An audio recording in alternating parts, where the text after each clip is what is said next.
National league কাপে Leeds United অনূর্ধ্ব 21 দলের বিপক্ষে বোরহানউডের হয়ে অভিষেক হলো বাংলাদেশি বংশোদ্ভূত ইংল্যান্ড প্রবাসী ফুটবলার ফারহান আলী ওয়াহেদের। আর এই ম্যাচের মধ্যে দুর্দান্ত খেলেছে ফারহান আলী ওয়াহেদ এবং ম্যাচ সেরা হয়েছেন। 45 মিনিটের মাথায় কি দুর্দান্ত একটা বল পেলেন। বলটা তিনি যখন ডিবক্সের মধ্যে পেলেন, বলটা পেয়ে মানে ঠান্ডা মাথার খেলোয়াড় বাপায়ের জোরালো শট, মানে গোলকিপার তো সম্পূর্ণ বোকা হয়ে গেছে, মানে চেষ্টাও করতে পারেনি সেভাবে যে গোলটা আটকানোর জন্য।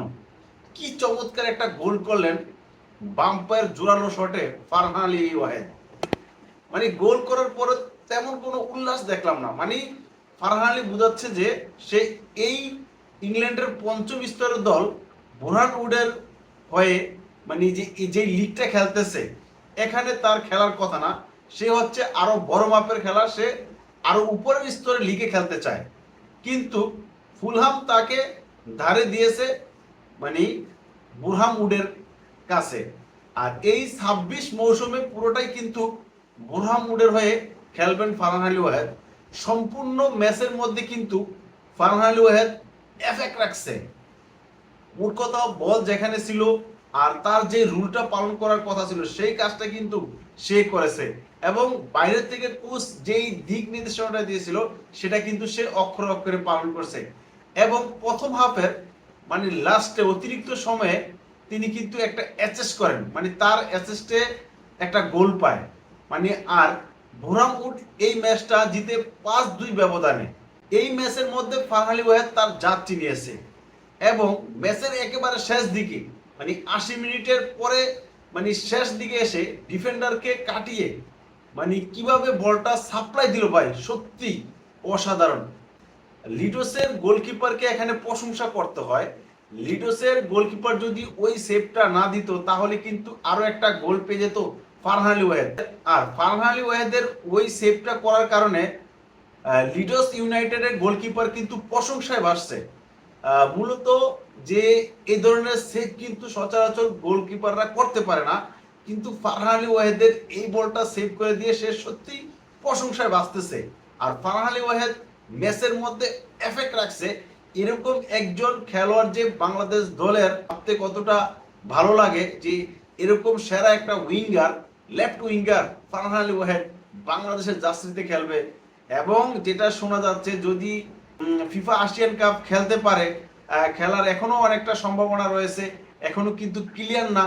যদি খেলতে পারে তাহলে ওই সময় কিন্তু আমরা ফারহান আলী ওয়াহেদকে বাংলাদেশের জাতীয় দলের জার্সিতে দেখার সম্ভাবনা অনেকটাই বেশি, কোনো সমস্যা হবে না এমনটা মনে করতেছি।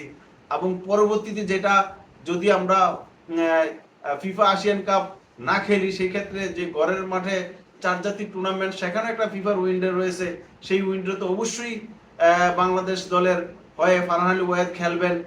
এছাড়া আমাদের মূল যে লক্ষ্যটা নিচ্ছে কোচ থমাস ডুলি, যে সাব চ্যাম্পিয়নশিপ, সেখানে তো অবশ্যই ফারহান আলী ওয়াহেদকে পাওয়া যাইতেছে। ফারহান আলী ওয়াহেদ তার অভিষেক ম্যাচটা গোল করলেন, অ্যাসিস্ট করলেন এবং ম্যাচ সেরা হলেন। এরকম একজন খেলোয়াড় বাংলাদেশ পেতে যাচ্ছে এবং বাংলাদেশের ফুটবল তাদের হাত ধরে অনেক দূর এগিয়ে যাবে। যেরকম জায়ান হাকিমি, ট্রাভেল ইসলাম এবং ফারহান আলী ওয়াহেদ, এই খেলোয়াড়রা যদি একসাথে বাংলাদেশ জাতীয় দলে ক্যাম্পিং শুরু করে, একসাথে বাংলাদেশ জার্সিতে গায়ে নেমে মাঠে প্রবেশ করে, যে কোনো প্রতিপক্ষ হোক মানে এশিয়ার মধ্যে, আমি মনে করতে সেই দলের কে ধুমড়ে মুচড়ে দেওয়ার ক্ষমতা রাখে।